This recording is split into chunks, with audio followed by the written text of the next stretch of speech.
राष्ट्रियताको पहरेदारी जनअधिकारको पक्षमा खबरदारी यो हो न्युज नेपाल टेलिभिजन। नमस्कार, म विरोध कार्की। सुरुमा हेडलाइन्स न्युज।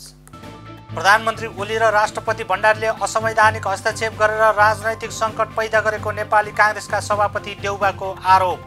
प्रधानमन्त्री र राष्ट्रपतिका कदम विरुद्ध सर्वोच्च अदालतले न्याय दिने सभापति देउबाद्वारा विश्वास व्यक्त। प्रतिनिधि सभा विघटन पछिको अवस्थाको सम्बन्धमा सभामुख अग्निप्रसाद सापकोटाद्वारा कानुनविदहरूसँगको छलफललाई तीव्रता। सभामुखलाई संविधान अनुरूप कदम चाल्न संविधान कानुनविदहरूको सुझाव। नेपालमा पछिल्लो 24 घण्टामा थप 7226 जना कोरोना संक्रमण मुक्त। 24 घण्टामा कोरोना संक्रमणबाट 106 जनाको मृत्यु। कङ्गोमा भएको ज्वालामुखी विस्फोटमा परि मृत्यु हुनेको सङ्ख्या कम्तीमा 32 जना। सयौं नागरिक बेपत्ता। र विश्व फुटबलको सर्वोच्च निकाय फिफाको वरियतामा नेपालको स्थान यथावत। दक्षिण एसियामा भारत पहिलो, मालदिभ दोस्रो र नेपाल तेस्रो स्थानमा।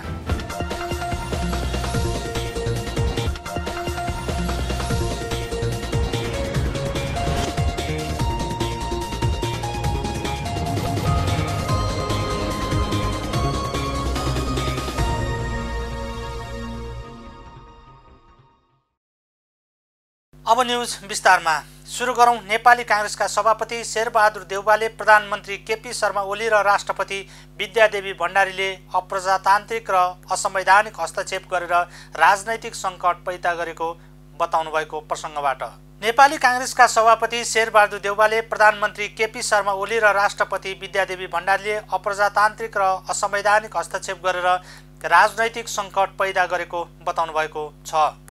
नेपाल प्रेस युनियनको 31औं स्थापना दिवसको अवसरमा जुम मार्फत आयोजित कार्यक्रममा बोल्दै सभापति देउबाले प्रधानमन्त्री र राष्ट्रपतिले अप्रजातान्त्रिक र असंवैधानिक हस्तक्षेप गरेर राजनीतिक सङ्कट पैदा गराइएको बताउनु भएको हो। प्रधानमन्त्री र राष्ट्रपतिको कदमले प्रजातन्त्रमा पनि खतरा आइपुगेको उहाँले बताउनुभयो। आफूले प्रधानमन्त्रीको लागि बहुमतभन्दा बढी सदस्यको हस्ताक्षर गरेर बुझाइएको भए पनि राष्ट्रपतिले प्रमाणित गर्ने प्रयास समेत नगरिकन संसद विघटन गरेको उहाँले उल्लेख गर्नुभयो। राष्ट्रपतिले प्रधानमन्त्रीले भन्न बित्तिकै मान्नु नहुने भन्दै उहाँले राष्ट्रपतिले पनि संविधानको ठाडो उल्लङ्घन गरेको बताउनुभयो। प्रधानमन्त्री र राष्ट्रपतिका कदम विरुद्ध सर्वोच्च अदालत गएकाले अदालतले न्याय गर्नेमा सभापति देउबाले विश्वास व्यक्त गर्नुभयो। म धेरै कुरा भन्दा पनि अहिलेको तत्काल आएको जो समस्या छ त्यसका सम्बन्धमा म केही कुरा भन्न चाहन्छु। अघि एकजना मित्रले बोल्नुभयो कि चाहिँ नि निर्दलीय ब्याज जस्तो भयो भनेर। त्यो चाहिँ नि उहाँलाई म के भन्न चाहन्छु भने नेपालको संविधान उहाँलाई पढ्न अनुरोध गर्न चाहन्छु। नेपालको संविधानको संघीय संसद संघीय कार्यपालिकाको धारा नम्बर 77-76 को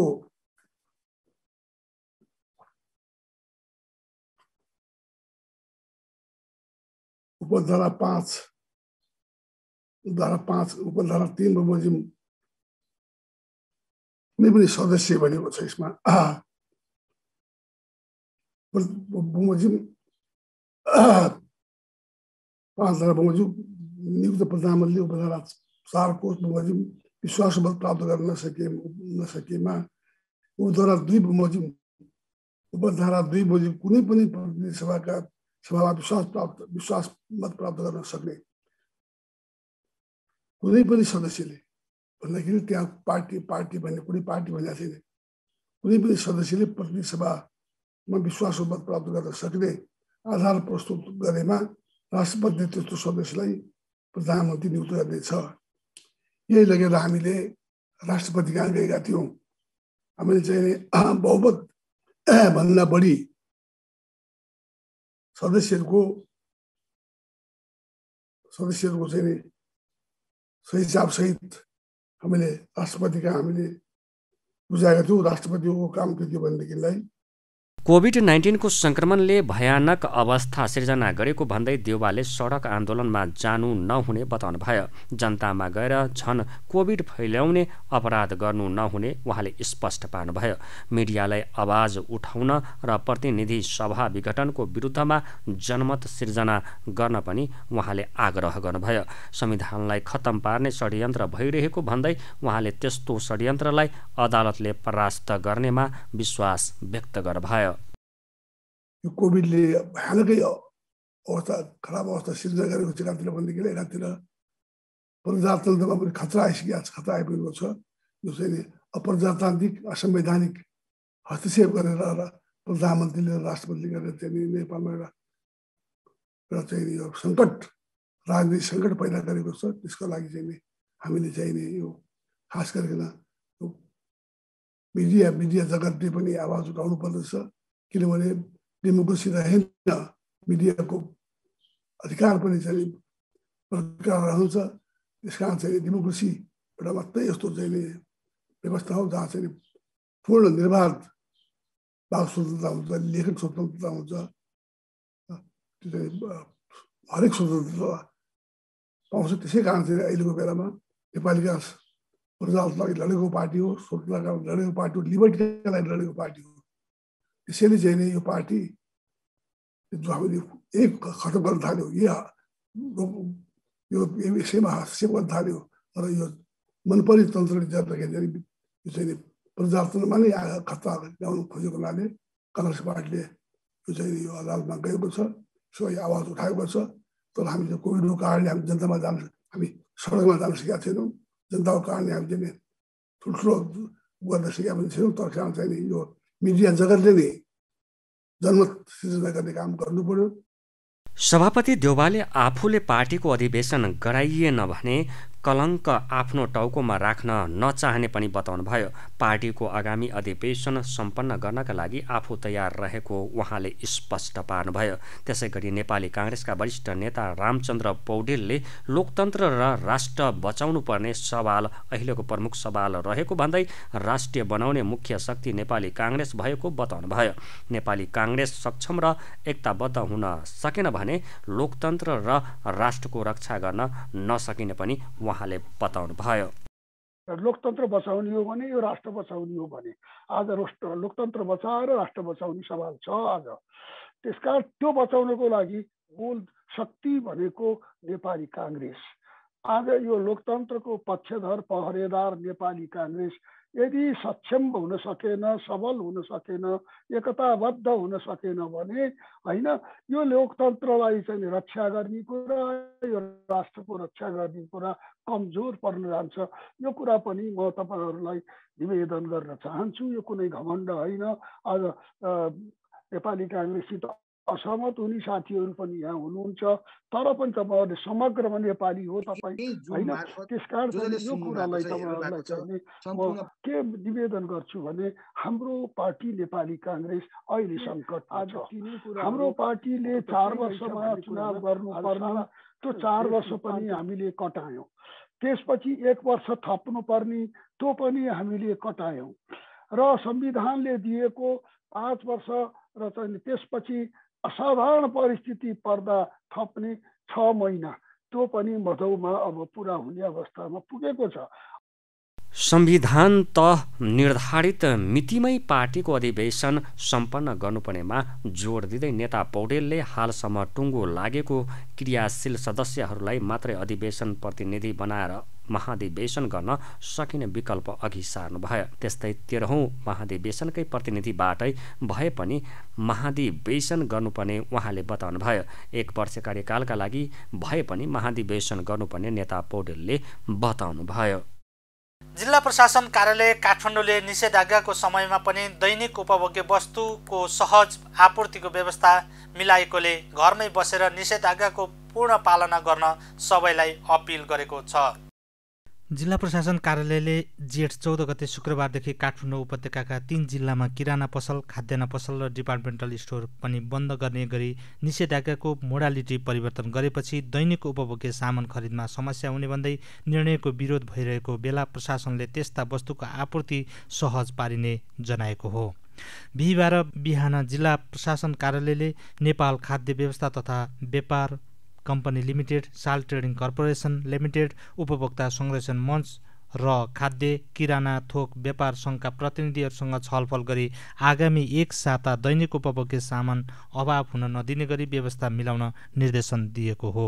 प्रशासनले अत्यावश्यक दैनिक उपभोग्य सामान खरिदमा समस्या नहुने गरी व्यवस्था मिलाउने जिम्मेवारी नेपाल खाद्य व्यवस्था तथा व्यापार कम्पनी लिमिटेड र साल ट्रेडिङ कर्पोरेसन लिमिटेडलाई दिएको छ। निषेधाज्ञाको समयमा दैनिक उपभोग्य सामग्रीको सहज आपूर्तिको व्यवस्था मिलाउनका मोडालिटी पनि तयार भएको भन्दै प्रशासनले निषेधाज्ञालाई पालना गर्न अपिल गरेको छ। जिल्ला प्रशासन कार्यालय काठमाडौँका प्रमुख काली प्रसाद पराजुलीले अत्यावश्यक सामानको अभाव हुन नदिने गरी व्यवस्था मिलाइएकोले ढुक्क भएर घरभित्रै बसी निषेधाज्ञाको पालना गरी कोरोना नियन्त्रण सहयोग गर्न सबैलाई अपिल गर्नुभयो।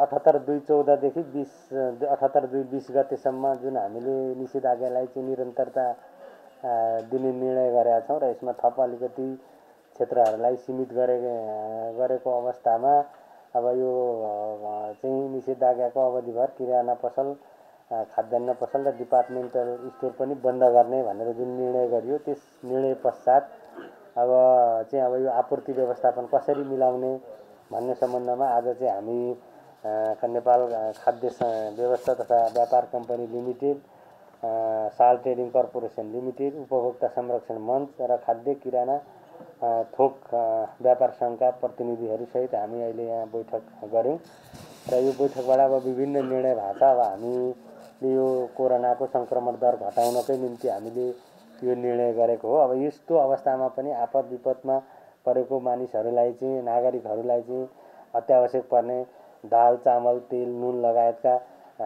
अत्यावश्यक सामग्रीहरूको सहज आपूर्तिको लागि नेपाल खाद्य तथा व्यापार कम्पनी लिमिटेड र साल ट्रेडिङ कर्पोरेसन लिमिटेडको संयुक्त मोबाइल टिम चाहिँ परिचालन गरी स्थलगत रूपमै यो चाहिँ आपूर्ति व्यवस्था नेपाल खाद्य व्यवस्था तथा व्यापार कम्पनी लिमिटेड र साल ट्रेडिङ कर्पोरेसन लिमिटेडको तर्फबाट अनलाइनका माध्यमबाट यथाशीघ्र खाद्य सामग्री मागको विवरण सङ्कलन गर्ने र सोही बमोजिम गाडीबाट आपूर्तिको स्थलगत व्यवस्थापन मिलाउन निर्देशन गरिएको छ। त्यसैगरी नेपाल खाद्य व्यवस्था तथा व्यापार कम्पनी लिमिटेड र साल ट्रेडिङ कर्पोरेसन लिमिटेडले अनलाइन गाडी मार्फत रुटहरू यकिन गरी स्थानीय स्तरमा स्थानीय तहको समन्वय गरी स्थलगत रूपमा नै खाद्य वस्तुहरू उपलब्ध गराउने, कसैलाई खाद्यान्न अभाव भएमा हामीले सार्वजनिक गरेका नम्बरहरूमा फोन सम्पर्क गरी खरिद गर्ने व्यवस्था मिलाउने र त्यसको व्यवस्थापन गर्नका लागि नेपाल खाद्य व्यवस्था तथा व्यापार कम्पनी लिमिटेड र साल ट्रेडिङ कर्पोरेसन लिमिटेडले सार्वजनिक सूचना जारी गर्ने, खाद्यान्न आपूर्ति व्यवस्थामा आवश्यक पर्ने गाडी चालक र कर्मचारीहरूको निर्बाध आगमनका लागि जिल्ला प्रशासन कार्यालयले सहजीकरण गर्ने छ। मोबाइलबाट खाद्य आपूर्ति गर्ने सम्बन्धमा तोकिएको स्थान र रुटका विषयमा नेपाल खाद्य व्यवस्था तथा व्यापार कम्पनी लिमिटेड र साल ट्रेडिङ कर्पोरेसन लिमिटेडबाट आपूर्ति एवं सार्वजनिक सूचना जारी गर्न निर्देशन गरिएको प्रमुख जिल्ला अधिकारी पराजुलीले जानकारी दिनुभयो। खाद्य आपूर्ति व्यवस्थालाई नियमित र प्रभावकारी बनाउन नियमित समीक्षा गर्ने र केही समस्या आए तत्काल सम्बोधन गर्ने व्यवस्था मिलाइएको पनि उहाँले बताउनुभयो। उहाँले आपद विपदमा परेका र अत्यन्तै विपन्न नागरिकहरूलाई खाद्यान्न अभाव भएमा खाद्यान्न वितरणको व्यवस्था मिलाउन सम्बन्धित सबै स्थानीय तहलाई अनुरोध गरिने बताउनुभयो।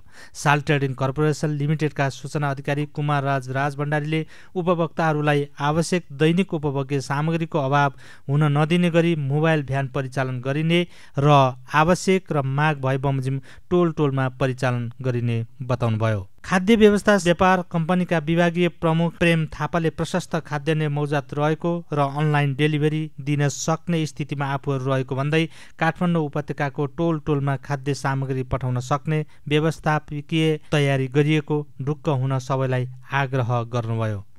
छलफलमा सहभागी राष्ट्रिय उपभोक्ता मञ्चका प्रेमलाल महर्जनले कोभिड-19 संक्रमणको दोस्रो लहर नियन्त्रणका लागि निषेधाज्ञा जारी गरेसँगै खाद्य वस्तुको सहज उपलब्ध गराउने व्यवस्था मिलाउने सम्बन्धमा जिल्ला प्रशासन कार्यालयले गरेको निर्णय अत्यन्तै सकारात्मक भएको बताउनुभयो। अघिल्लो वर्षको बन्दाबन्दी बिना पूर्व तयारी गरिएकाले समस्या भएको भन्दै अहिले भने सर्वसाधारणको माग अनुसार स्थानीय स्तरमा नै खाद्यान्न उपलब्ध गराउने विषय सकारात्मक रहेको भन्दै कुनै पनि किसिमले यस निर्णयलाई राजनीतिकरण गर्न नहुने तर्क गर्नुभयो।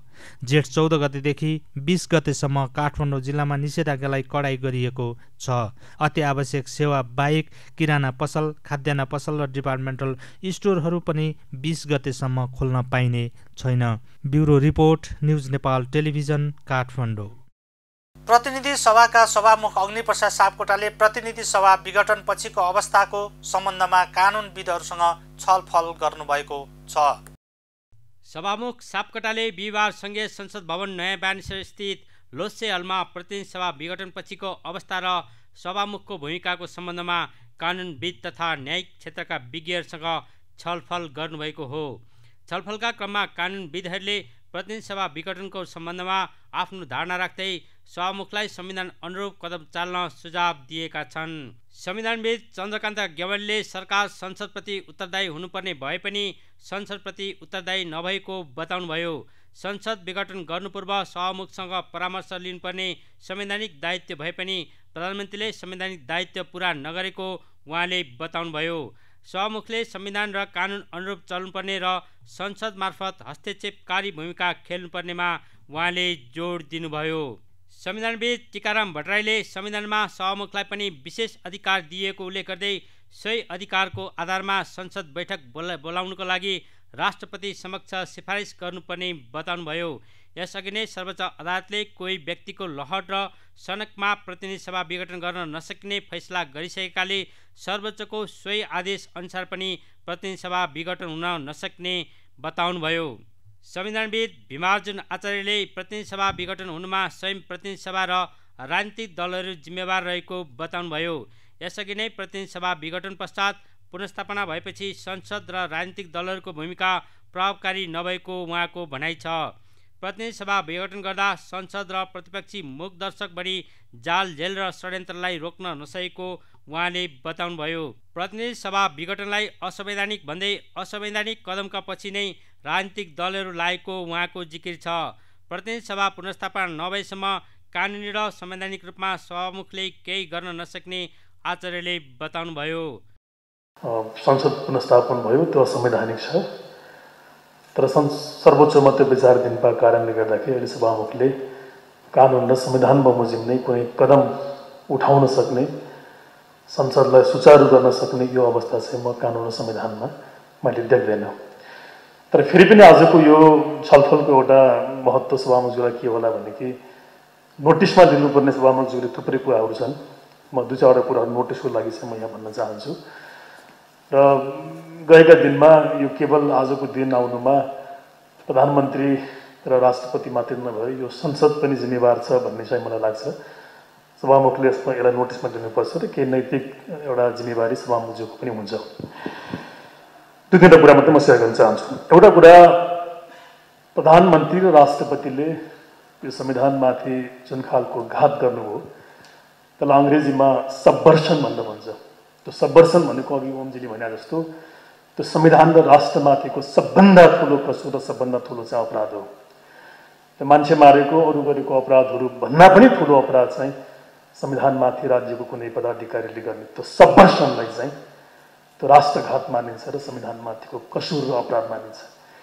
यति ठुलो जघन्य कसुर त्यो दुईटा निकायबाट हुँदाखेरि पनि यो संसद चाहिँ जुन मुखदर्शक भयो, प्रतिपक्षी मुखदर्शक भयो, त्यसप्रति चाहिँ मेरो त्यत्तिकै बढी ठुलो आपत्ति र चिन्ता छ। म त्यसो नोटिसको रूपमा चाहिँ राख्न चाहन्छु।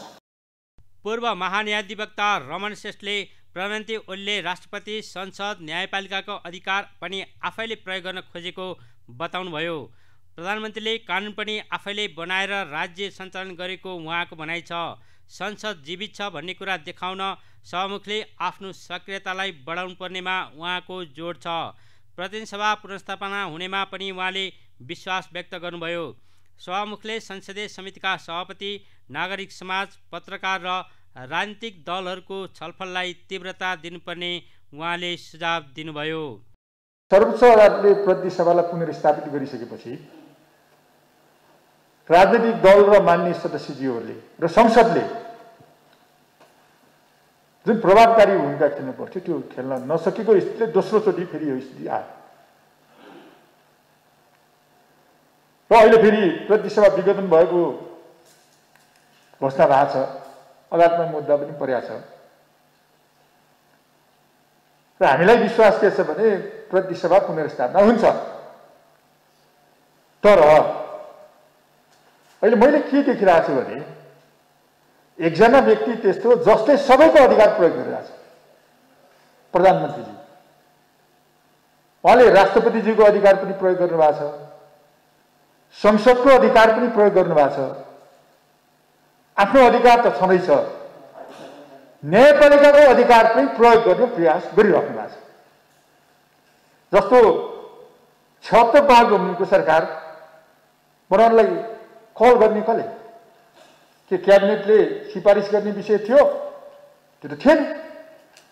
संविधानको धारा 77 को 1 मा सार्वत अवस्थामा प्रधानमन्त्रीको पद खाली हुने व्यवस्था गरिएको छ। प्रधानमन्त्रीको पद खाली नभइकन धारा 76 को धारा 8 बमोजिम प्रधानमन्त्री बनाउने प्रक्रिया सुरु गर्न मिल्दैन थियो। नेपाल बार एसोसिएसनका पूर्व अध्यक्ष प्रेमबहादुर खड्काले प्रधानमन्त्री केपी शर्मा ओलीले कोभिड-19 को महामारीको बेलामा चुनाव गर्ने भनेकाले उनलाई दुरुत्साहनको मुद्दा चलाउनु पर्ने धारणा राख्नुभयो। प्रधानमन्त्री ओलीलाई संविधानको धारा 76(3) बमोजिम नियुक्ति गर्न गलत भएको र ओली त्यसको लागि योग्य मान्छे नभएको उहाँको टिप्पणी छ। सभामुखले संविधानको पालना र संरक्षण गर्ने बाहेक कुनै काम गर्नु नहुने उहाँको भनाइ छ। सभामुखले यस्तै किसिमका अन्तर्क्रिया गरेर जनतालाई सूचित गराउन ध्यान दिनुपर्ने उहाँले बताउनुभयो। संविधान बमोजिम गर्ने भए पो संविधान बमोजिम गरेन भनेर भन्ने। त्यसले गर्दा उहाँले चाहिँ त जतिखेर अहिले यो यत्रो कोभिडको मारामार छ, मान्छेले अक्सिजन पाएका छैनन्, आफ्नो हस्पिटलमा बेड पाएका छैनन्, भ्याक्सिन पाएका छैनन्, त्यस्तो बखतमा यो चाहिँ र अहिले म चुनाव गर्छु भनेर लैजाने त जस्तो रवि लामी छानेलाई चाहिँ र पहिला चाहिँ र दुरुत्साहनमा मुद्दा चलाएको थियो, त्यस्तो दुरुत्साहनमा मुद्दा चलाउने ठाउँमा लैजानुपर्छ। हामी यदि नागरिक समाजका मान्छे सभामुखहरू पनि, किनभने मान्छे चाहिँ सोसियल, अहिले यहाँ हामी बस्दाखेरि सोसियल डिस्टेन्समा बसिरहेका छौँ। अब उहाँले चाहिँ र चुनावमा जा भने त मान्छेसँग भेटघाट गर्न जा भने, मान्छेसँग भेटघाट गर्न जाने भने रोग लिन जा भने, त मर्न जा भने हो भने। त्यसले गर्दा उहाँलाई चाहिँ त्यो ठाउँमा लैजानु पर्ने हो। हामी चाहिँ सकिराखेका छैनौँ भन्ने कुराको पहिलो निवेदन गर्छु।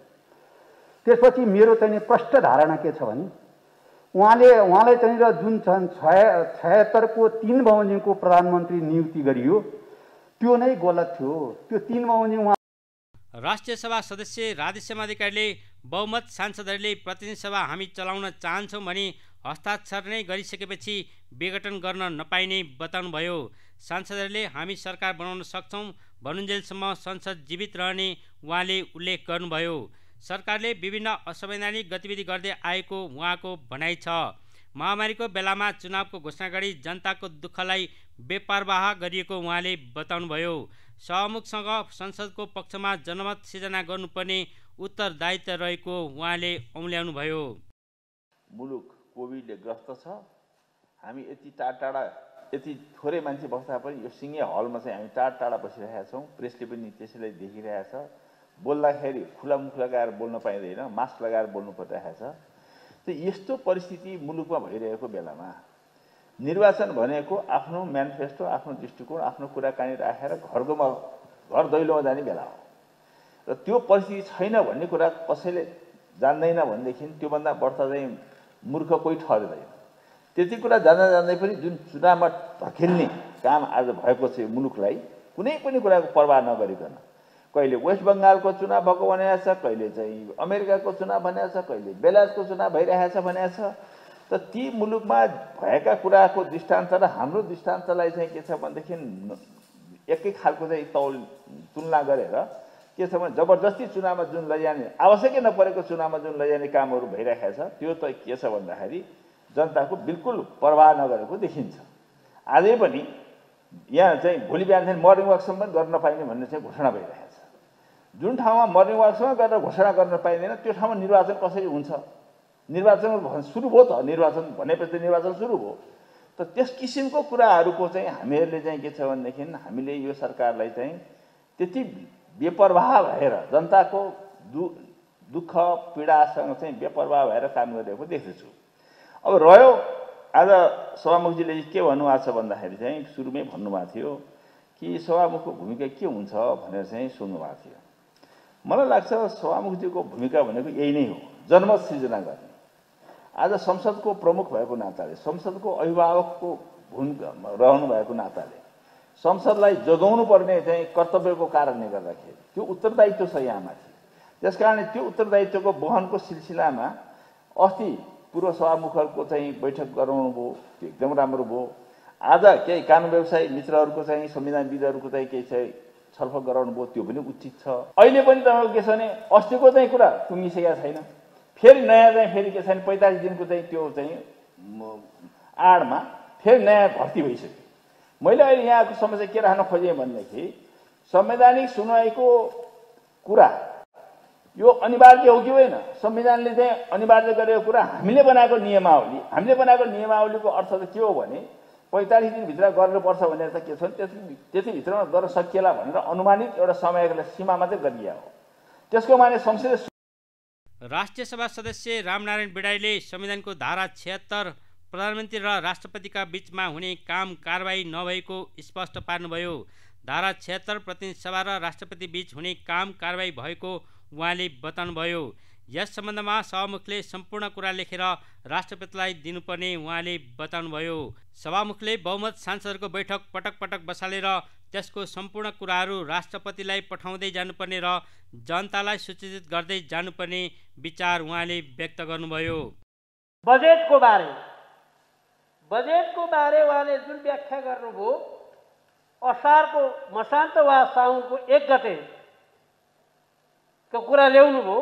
यो कुरा चाहिँ सभामुख चाहिँ हाम्रो संविधानले एक्टिभ हुनुहुन्छ, प्रतिनिधि सभा एक्टिभ छ भने चाहिँ कतिसम्म भन्ने हो कुन्नी, धाक्लाएर भन्न त होला, गफ गर्न पनि होला। हामीले नै यो विघटन भयो, फेरि यसलाई चाहिँ बदरगरी पाऊ त्यो विघटनलाई भनेर रिटाल्न हामी नै गएका छौँ। त्यस कारणले त्यो तपाईँको कुरा त मैले यकिन भन्न सक्दिनँ।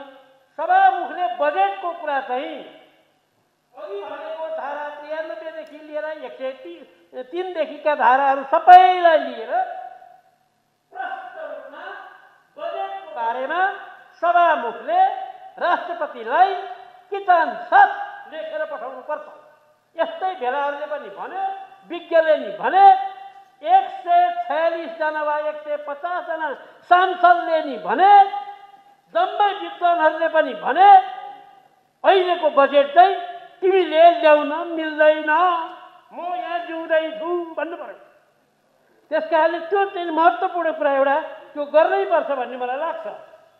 अर्को उहाँले गर्नै पर्ने भनेको कुरा, अब यो गर्न गाह्रो छ, मान्छेलाई भन्दिन चाहिँ असाध्यै सजिलो छ, यसो गर्नुपर्छ र उसो गर्नुपर्छ भन्न, गर्ने मान्छेलाई चाहिँ गाह्रै हुन्छ। म चाहिँ के भनेर गाह्रै भए पनि एउटा काम चाहिँ गर्नु भन्नेमा छ। यो पटक पटक संविधान विरुद्ध हुने गरी व्यवस्थाको विरुद्धमा प्रधानमन्त्रीले जुन विघटन गर्ने काम गरे, सर्वोच्च अदालतको फैसलाले 1 देखि 7 सम्मको व्याख्या गरेर अब छिन्दै यसको चाहिँ पुरा प्रक्रिया पुरा गर्नुपर्छ भन्यो भनेर नि हामीले भन्यौँ। यदि त्यो सबै कुरालाई समेटेर यो प्रधानमन्त्रीलाई सर्वोच्च अदालतको अवहेलना र सजाय गरी पाऊँ भन्ने मुद्दा चाहिँ सभामुखकै पहलमा ठोक्नु पर्यो। अनि पो ओहो अर्को पल्टदेखि विघटन गर्न हुँदैन अरे, विघटन गर्यो भने जेल जाने रहेछ, नत्र कस्तो मजा, विघटन गरिदियो, रमाइलो गर्यो, हाँसी मजा गऱ्यो, हिहिहु गर्यो, अनि त्यसपछि ट्याक्क 6 महिना 2 महिनापछि पुनर्बहाली हुन्छ, फेरि 2 महिना बस्यो, फेरि भङ्ग गरिदियो, उसलाई केही हुने होइन। प्रधानमन्त्री खाए बजेट चलाए, मुद बस्ती चलाए, यस्तो गरेर राख्नुभयो भने यो विघटन अब पुनर्वाली भएर आउँछ, फेरि विघटन हुन्छ। के गर्नुहुन्छ? त्यस कारणले यो अवहेलना सम्बन्धी मुद्दा दुई कारणले जान सक्नुहुन्छ। नम्बर 1 संसद विघटनको कारणले, नम्बर 2 संवैधानिक परिषदको निर्णयबारे, सुनवाईको बारे, संविधान के अरे यो हाम्रो संसद प्रतिनिधि सभाको अधिकारबारे जुन उल्लेख गरेर मुद्दा हालिराख्नु भएको छ त्यो सबजुडित छ, अदालतको विचाराधीन छ। त्यस बारेमा फेरि पनि संवैधानिक परिषदको फेरि बैठक राखेर त्यही अनैतिक, अमर्यादित, असंवैधानिक, संविधान विरुद्धमा जुन निर्णय गरे फेरि पनि त्यसरी काम गरे हुनाले भनेर दुईटै आधारहरू लिन सकिन्छ। सभामुख अग्निप्रसाद सापकोटाले कानुनविदहरूसँगको छलफलले आफूलाई सहयोग पुर्याएको बताउनुभयो। पुनर्स्थापित संसदमा प्रभावकारी भूमिका हुन नसकेको उहाँले स्वीकार्नुभयो। यद्यपि अहिले पहलकदमी बढेको उहाँको भनाइ छ। सभामुख सापकोटाले संविधान र प्रतिनिधि सभाको नियमावली अनुसार नै आफू चल्ने स्पष्ट पार्नुभयो। जनताले प्रतिनिधि सभा सदस्यलाई सार्वभौम अधिकार सुम्पिएको भन्दै उहाँले सो अधिकार आफूबाट अभिव्यक्त हुनुपर्ने बताउनुभयो। नेपाली जनताले दिएको सो अधिकार असाधारण परिस्थितिमा आफूले प्रयोग गर्ने उहाँले बताउनुभयो। उहाँले राजनीतिक पार्टीहरूमा नै जनताको शक्ति केन्द्रित भएर अभिव्यक्त हुने भएकाले आफूले राजनीतिक पार्टीहरूसँग छलफल थाल्ने पनि उहाँले जानकारी दिनुभयो। आफूहरू प्रतिनिधि सभा सञ्चालनमा दत्तचित्त भएर लागिरहेको उल्लेख गर्दै सभामुख सापकोटाले देश अध्यादेशबाट चलाउन खोजेको प्रति असन्तुष्टि पनि व्यक्त गर्नुभयो। अध्यादेशबाट चलाउन खोज्नु बेठिक भएको उहाँको भनाइ छ। उहाँले सर्वोच्च अदालतको फैसला कार्यान्वयन नभएको र प्रतिनिधि सभाको अधिकारको हनन भएको बताउनुभयो। नेपालमा थप 6731 जना कोरोना संक्रमण पुष्टि भएको छ। स्वास्थ्य तथा जनसङ्ख्या मन्त्रालयका अनुसार पछिल्लो 24 घण्टामा थप 6731 जनामा संक्रमण पुष्टि भएको हो। यो सँगै नेपालमा कोरोना संक्रमितको संख्या 5,42,256 पुगेको छ। त्यस्तै पछिल्लो 24 घण्टामा थप 7,226 जना कोरोना संक्रमण मुक्त भएका छन्। यो सँगै कोरोना संक्रमण मुक्त हुनेको संख्या 4,18,829 पुगेको छ। त्यस्तै पछिल्लो 24 घण्टामा कोरोना संक्रमणबाट थप 106 जनाको मृत्यु भएको छ। यो सँगै मृत्यु हुनेको संख्या 6,951 पुगेको छ। क्वारेन्टाइनमा 1,009 जना छन् भने आइसोलेसनमा 1,16,476 जना सक्रिय संक्रमित रहेका मन्त्रालयले जनाएको छ। बिहिबारदेखि शनिबारसम्म देशका विभिन्न ठाउँमा भारी वर्षा हुने भएकोले सचेत रहन मौसमविदहरूले अनुरोध गरेका छन्। बङ्गालको खाडीमा विकसित भएको शक्तिशाली चक्रवातको कारण प्रदेश 1, प्रदेश 2, बागमती, गण्डकी र लुम्बिनी प्रदेशका केही ठाउँ र बाँकी प्रदेशका 1-2 ठाउँमा ठुलो पानी पर्ने सम्भावना रहेको मौसम पूर्वानुमान महाशाखाले जनाएको छ। यस्तै हिमाली क्षेत्रमा हिमपात र हावाहुरीको सम्भावना रहेको महाशाखाले जनाएको छ। ठुलो पानीसँगै बाढी, पहिरो तथा डुबानको जोखिम हुने भन्दै राष्ट्रिय विपद जोखिम न्यूनीकरण तथा व्यवस्थापन प्राधिकरणले सचेतना अपनाउन आग्रह गरेको छ। प्राधिकरणले आँधीको प्रभावका कारण मनसुन सुरु नहुँदै मौसमजन्य विपद आउन सक्ने भन्दै सतर्कता अपनाउन र विपद व्यवस्थापनमा खट्न आग्रह गरेको हो। सम्भावित बाढीको खबर पाउन 1155 फोन गर्न पनि प्राधिकरणले आग्रह गरेको छ। यस्तै प्राधिकरणले पर्वतारोहणका लागि हिमालमा गएका टोलीहरूलाई तुरुन्त सुरक्षित ठाउँमा फिर्ता बोलाउन पनि आग्रह गरेको छ। अब पालो इन्टरनेसनल न्युजको।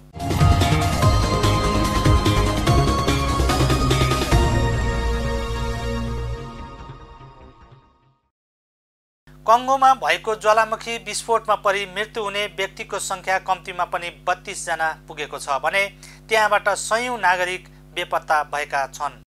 संयुक्त राष्ट्र संघीय दाता एजेन्सीका सहायता कर्मीहरूले बुधबार सो कुराको जानकारी गराएका हुन्। उनीहरूले बुधबारसम्ममा यहाँको 32 जनाको ज्यान गएको र अरू सयौं जना अझै हराइरहेको बताएका छन्। शनिबार ज्वालामुखी विस्फोट भएपछि त्यसमा परेर हराएकाहरूको अब भने जीवितै उद्धारको आशा नभएको ती सहायता कर्मीहरूले जनाएका छन्। कङ्गोको उत्तरी प्रान्त किबुमा रहेको माउन्ट निरागोगोमा शनिबार राति ज्वालामुखी विस्फोट भएको थियो। त्यसमा परि सोही दिन कम्तीमा पनि 15 जनाको ज्यान गएको आइतबार बताइएको थियो। उक्त पहाडमा ज्वालामुखी विस्फोट भएपछि त्यसबाट बाँच्नका लागि भाग्ने क्रममा धेरै जनाको ज्यान गएको बताइएको छ। भाग्ने क्रममा ती व्यक्ति बेपत्ता भएका हुन्। साथै यसबाट यहाँका 170 जना बालबालिका पनि हराएका छन्। उनीहरूको अवस्था अज्ञात रहेको संयुक्त राष्ट्र सङ्घीय बालबालिका सम्बन्धी कोष युनिसेफले जानकारी दिएको छ। हराएका मध्ये 40 जना वयस्क छन् भने अरू केही वृद्धहरू पनि रहेका छन्।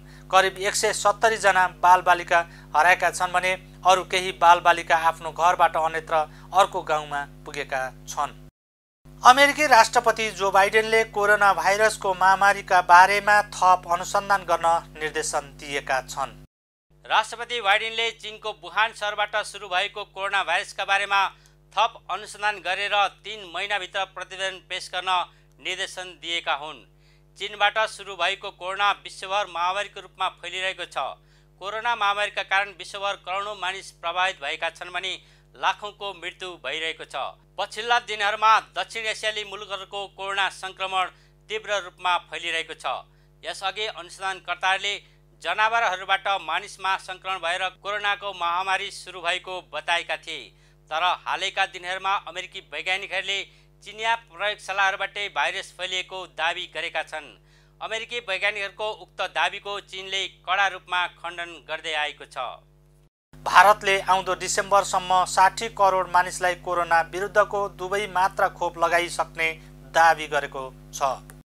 आउँदो जुलाईसम्म खोपको अभाव अन्त्य हुने र डिसेम्बरसम्ममा 60 करोड मानिसलाई लगाइसक्ने स्वास्थ्य तथा परिवार कल्याण मन्त्रालयका अधिकारीलाई उद्धृत गर्दै समाचार संस्था ANI-ले जनाएको छ। भारतको जनसङ्ख्या धेरै भएकाले सबैलाई खोप लगाइसक्ने समय धेरै लाग्ने मन्त्रालयको भनाइ छ। भारतमा अहिलेसम्म 20 करोड डोज खोप लगाएको बताइएको छ। कोरोना भाइरस महामारीको दोस्रो लहरका कारण सङ्कटमा परेको भारतमा पछिल्ला केही दिनदेखि सङ्क्रमण दरमा कमी आएको छ। केन्द्रीय स्वास्थ्य तथा परिवार कल्याण मन्त्रालयका अनुसार पछिल्लो 24 घण्टामा 2,11,553 जनामा संक्रमण पुष्टि भएको छ भने 3,842 जनाको मृत्यु भएको छ। अब पालो स्पोर्ट्स न्युजको।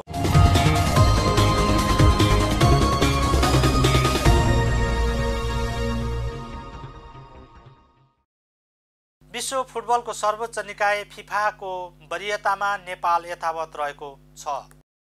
फिफाले बिहिबार सार्वजनिक गरेका नयाँ वरियतामा नेपाल 967.88 अङ्कसहित 171औं स्थानमा यथावत रहेको हो।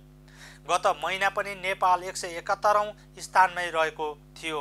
नेपालले गत चैत्रमा घरेलु मैदानमा त्रिदेशीय फुटबल खेल्दै बङ्गलादेशलाई हराएर उपाधि जितेको थियो। विश्वकप र एसिया कप छनौटको लागि तयारी गरिरहेको नेपालले शनिबार इराकसँग मैत्रीपूर्ण खेल खेल्दै छ।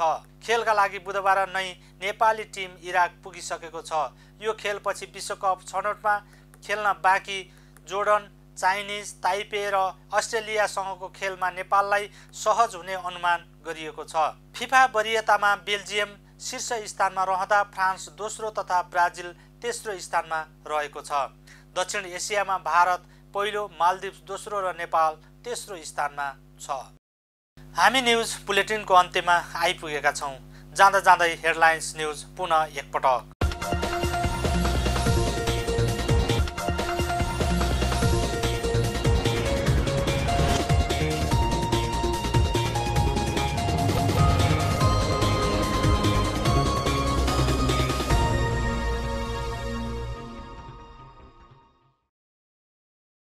राष्ट्रियताको पहरेदारी जनअधिकारको पक्षमा खबरदारी। यो हो न्युज नेपाल टेलिभिजन। नमस्कार, म विरोध कार्की। सुरुमा हेडलाइन्स न्युज।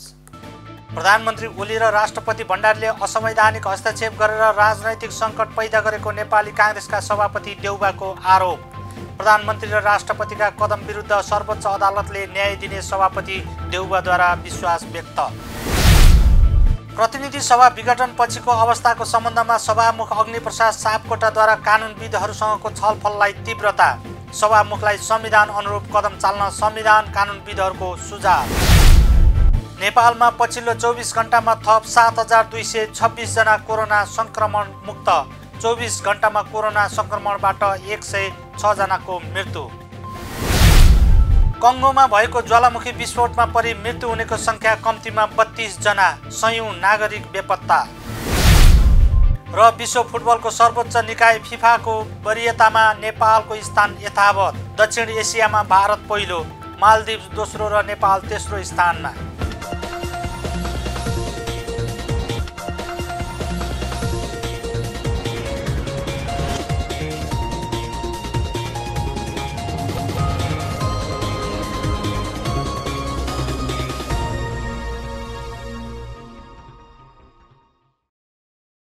अहिलेलाई न्युज नेपालको न्युज बुलेटिन यति नै। हाम्रो न्युज र कार्यक्रमहरू युट्युब र फेसबुकमा पनि प्रत्यक्ष हेर्न सक्नुहुनेछ। राष्ट्रियताको पहरेदारी, जनाधिकारको पक्षमा खबरदारी। हेर्दै रहनुहोला न्युज नेपाल टेलिभिजन। नमस्कार।